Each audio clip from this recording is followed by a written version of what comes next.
Hey Team Robbins, I'm Chaplain Spencer. And today, I'm going to talk to you about how to keep it fresh.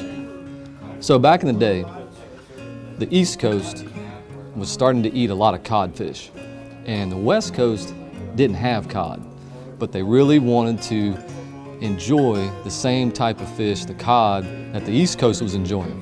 So they were trying to figure out a way to get cod on the West Coast. So the first thing they did was they took the cod, they froze it, and they shipped it across the country to the West Coast. But when it got there, they cooked the cod and it didn't have the same texture, it didn't have the same taste. So they had to go with plan B. So the plan B on trying to keep that cod fresh, they actually had tanks built, kept the fish alive, and transported them on trains all the way across the country to the West Coast. And even then, when they got the fish there, alive, they still didn't have the same texture and still didn't have the same taste. How can you be alive and still not be fresh?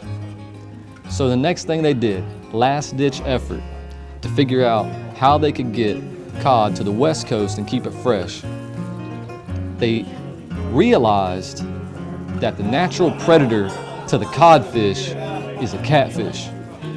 So what they did was they put catfish in these tanks alive with the cod, and they transported them that way on trains to the West Coast. When they got there, the cod were fresh and the cod had the same texture. So the moral of this story is, in order sometimes for us to keep it fresh in our lives, we have to have some catfish chasing us around. We have to have some natural predators, natural enemies. Maybe in our lives sometimes that natural enemy is coming through how we raise a family. How do we overcome the loss of a team member? You can dress fresh and still not be fresh. You can look fresh, still not be fresh.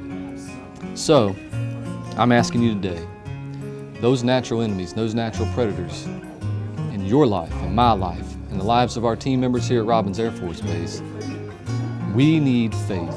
We need to be able to tap into our faith walk. We have to be able to tap into, a spiritual state, a spiritual mindset sometimes to be able to overcome some of those predators in our life in order for us to keep it fresh in our lives. Stay strong, stay resilient, and to be able to overcome those things in life that try to drag us down. So today, I wanted to talk to you about how to keep it fresh. So I hope you have a good day. It's good talking to you. Love seeing you. Chaplain Spencer, we out.